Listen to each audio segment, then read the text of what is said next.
FM, Instagram at Power365_FM. Power 365 Radio, your number one online Southwest radio.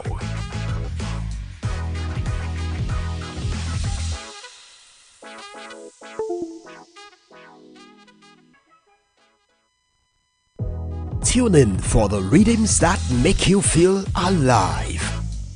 And get ready to power up your day every day on Power 365 Radio, broadcasting from the city of Ibadan. Follow us for top-notch news and entertainment updates. Don't miss a thing. So, pick up your phone and follow us on Facebook at Power 365 FM, Instagram at Power365_FM. Power 365 Radio, your number one online Southwest radio.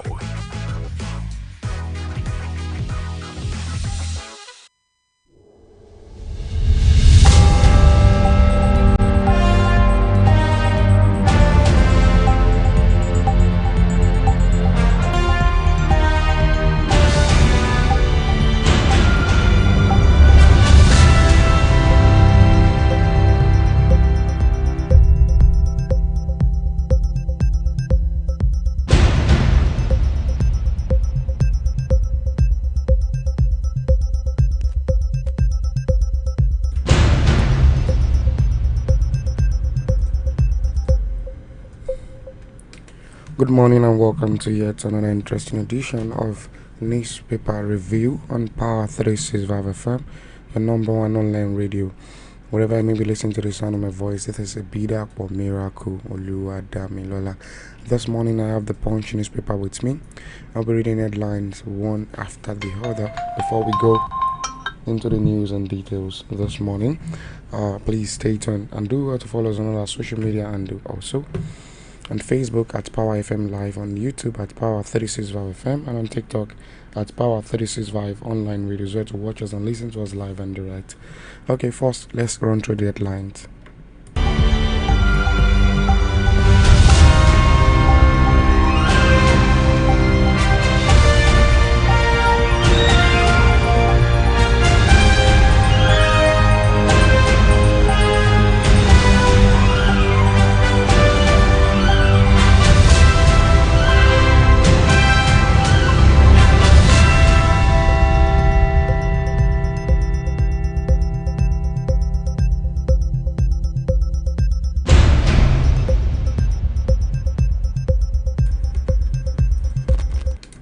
Severe drought forces Ecuador to ration electricity, impose blackout.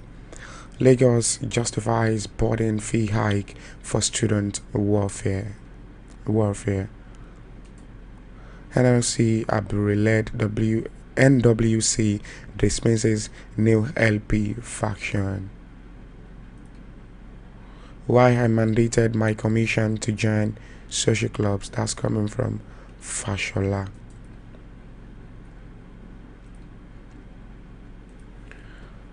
Afrim's bank earmarks $310 million for small businesses in Africa. And on politics this morning, leadership failure in Anambra, reason for my desire to run for election. That's coming from LP aspirant. Ihodalo slams Oshiomhole 20 billion naira suit for defamation. And also APC to monitor Kano use of 3 billion naira flood relief fund. Obitako presidency for likening him to Trump. On business this morning, Nigeria and UK battle over earpiece landing right in Heathrow. CBN may halt interest rate hike, according to a report. Federal government assures civil servant of IPPIS data security. We got a short break, and while we're back from a short break, then we start and take the news one after the other.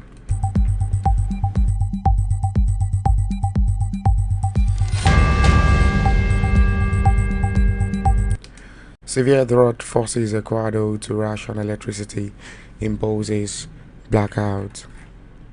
Ecuador will implement nationwide nighttime blackout and teleworking in the public sector as the worst drought in decades threatens the country's hydroelectric plant. The government announced on Tuesday the measures which will be implemented from Tuesday are due to the worst drought in the last 61 years and aim to responsibly manage the control of our electrical system, a presidential statement said. A nightly 8 hours power cut from 10 p.m. will be imposed next week from Monday to Thursday due to the drought affecting the reservoirs of several hydroelectric plants, which are the nation's main source of power. The established cut-off time has been chosen with the aim of generating the least possible impact on productive activities and the working day, the presidency said. Teleworking would be implemented in the public sector on Thursday and Friday of this week and next, it added. You can pick up a copy of the Punch newspaper and read further details on that as severe drought forces Ecuador to ration electricity, imposes blackout.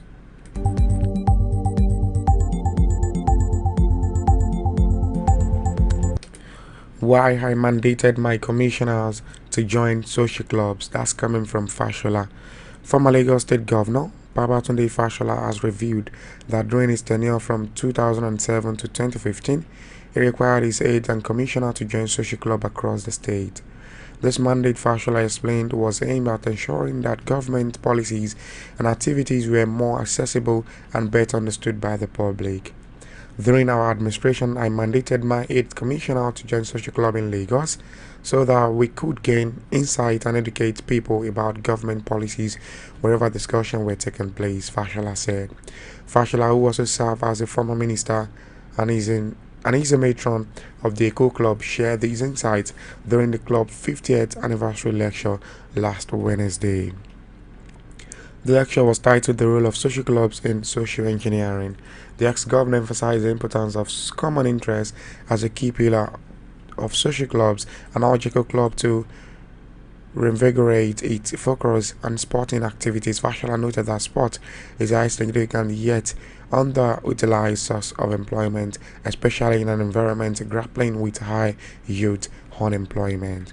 Eco Club must return to its sporting objectives and lead the revival of youth inter-club competition.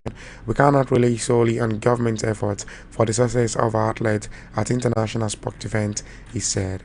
You can pick up a copy of the Punch newspaper this morning and read further details. This coming from Fashola, why I mandated my commissioner to join social clubs.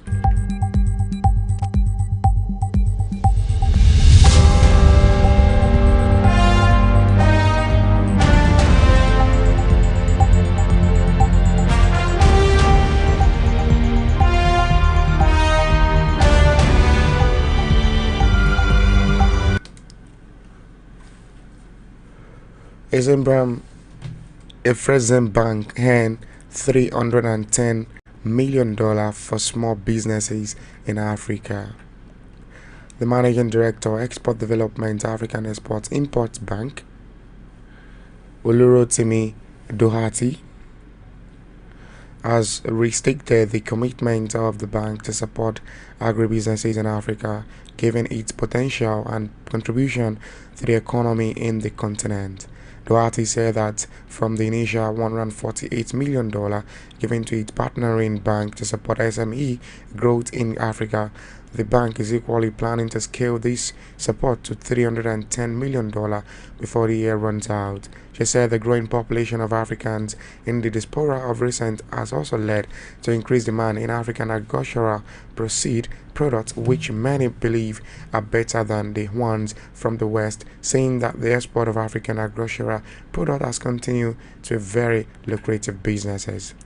Doherty disclosed this on Monday while speaking during the opening ceremony of the second edition of the SME Agribusinesses Export Readiness Accelerator Training held in conjunction with African Leadership Foundation. The 4-day training, which which was held rather at the Legacy Resort of Olusegun Obasanjo Presidential Library, Abeokuta, Ogun State capital, attracted 100 participants drawn from 13 West African countries, including Togo, Benin Republic, Burkina Faso, and Sierra Leone, among others. She said, "We believe that for us to change the African continent for good, we have to focus on agribusiness. It is a strategic sector.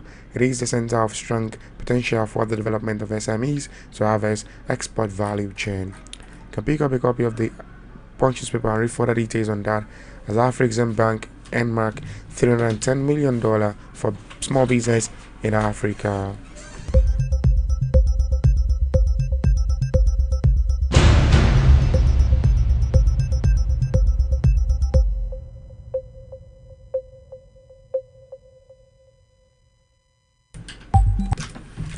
Leadership failure in Anambra, a reason for my desire to run for election, coming from LP aspirant.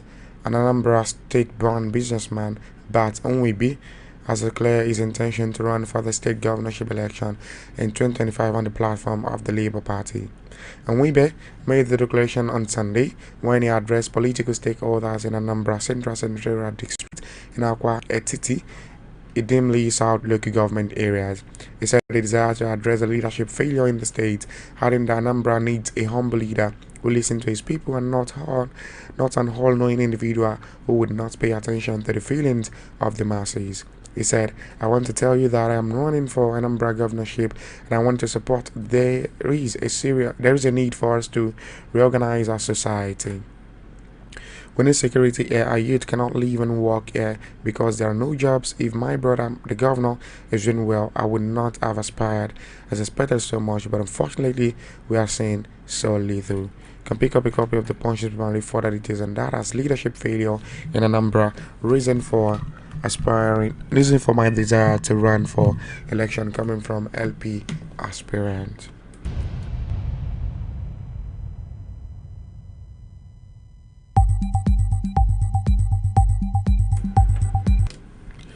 Ida Hollow slams Oshomole 20 billion naira suit for defamation.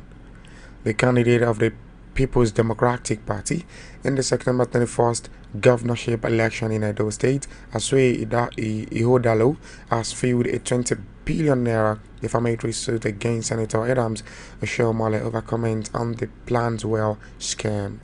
Ida Hollow, through his counsel Ayo Asala, SAN and associates, also sought an immediate and undisqualified retraction and apology for the false, defamatory and malicious comment, which should be published in at least 2 national television networks and 3 nationally circulating newspapers.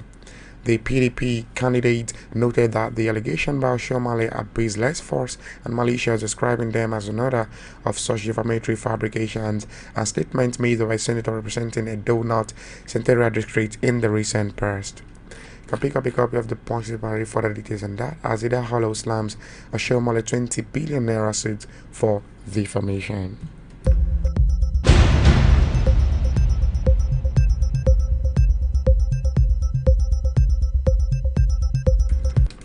APC to monitor Kano use of 3 billion naira flood relief fund.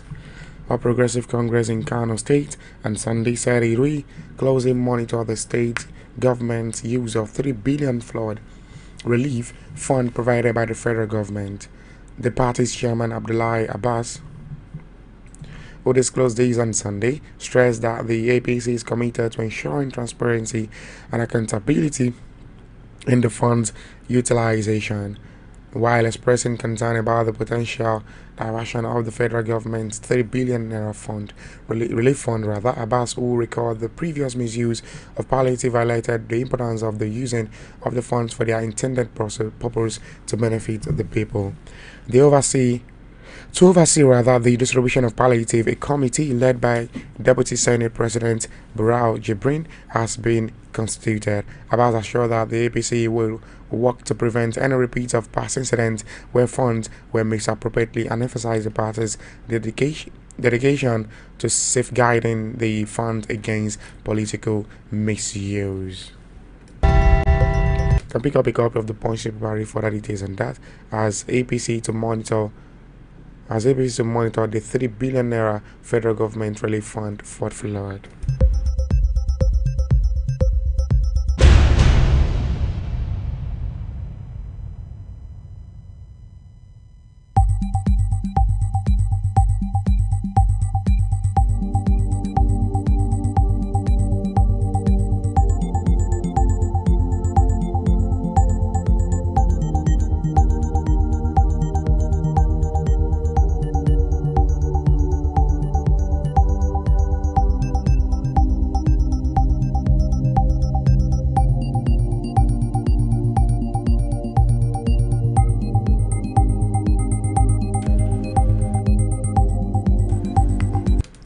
Obi tackled presidency for linking him to Trump.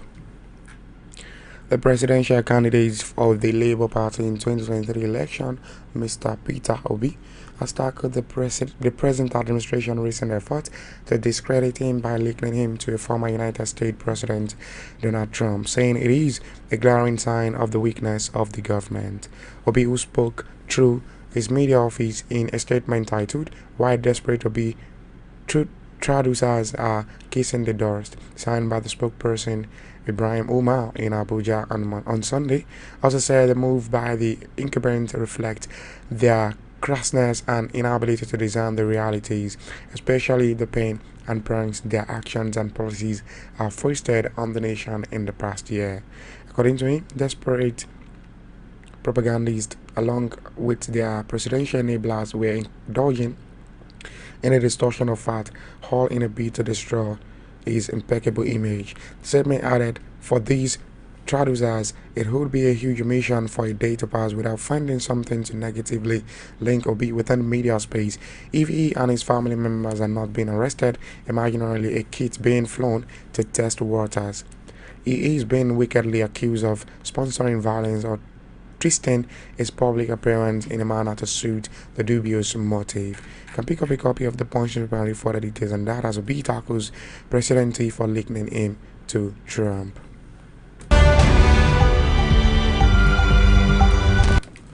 Nigeria and UK battle over hairpiece London riot in Heathrow. The media has been filled with reports about the protest letter written by the Minister of Aviation and Aerospace Development Festus Keyamo to his British counterpart. The letter was written to lodge a formal complaint about the UK airport authority refusal to allow the Nigerian airpiece to land at Heathrow Airport. In a letter dated August 1st, 2024, and addressed to Lewson, the UK Secretary of State for Transport, Keyamo warned that if airpiece was not allocated a space at London, Heathrow Nigeria would be forced to reciprocate by denying British Airways and Virgin Atlantic slots at the Lagos and Abuja airports. Although Heathrow, in the UK primary airport, airpiece currently operates from Gatwick Airport, a secondary airport.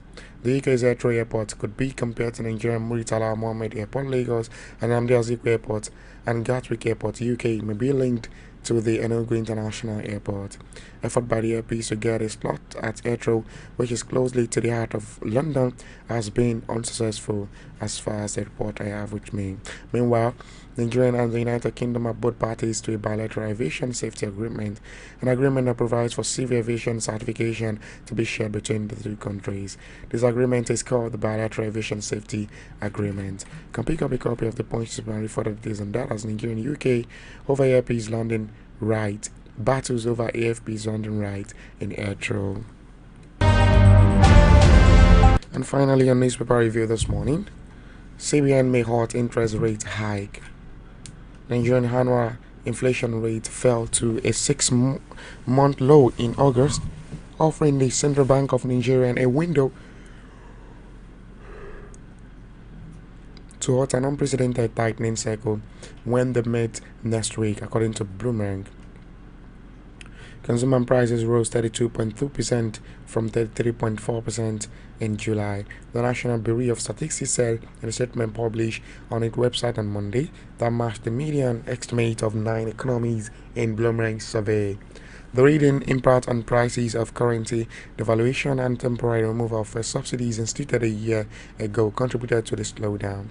The mayors form part of the reforms introduced by the President Bola Tinubu after he entered office in May 2023 to attract investors, flow the currency, and ease budget pressure. Once again, before we leave this one, let's run through the headlines once again.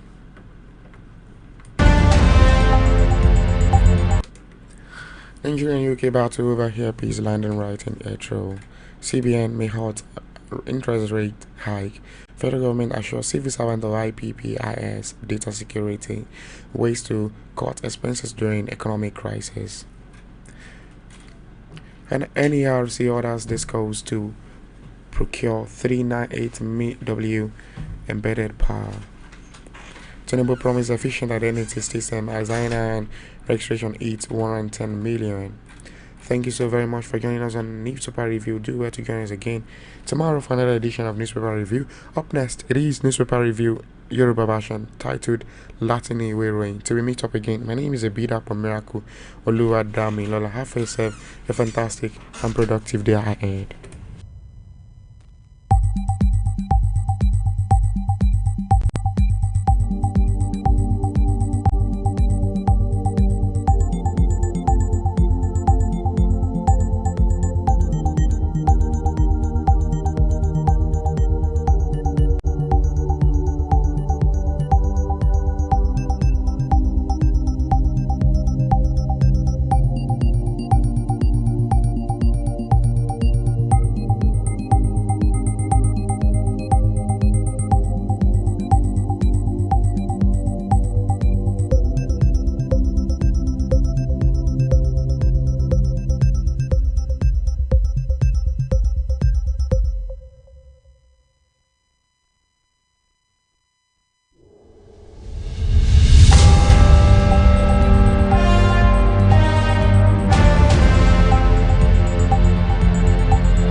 Tune in for the rhythms that make you feel alive. And get ready to power up your day every day on Power 365 Radio, broadcasting from the city of Ibadan. Follow us for top-notch news and entertainment updates. Don't miss a thing. So, pick up your phone and follow us on Facebook at Power 365 FM, Instagram at Power365_FM.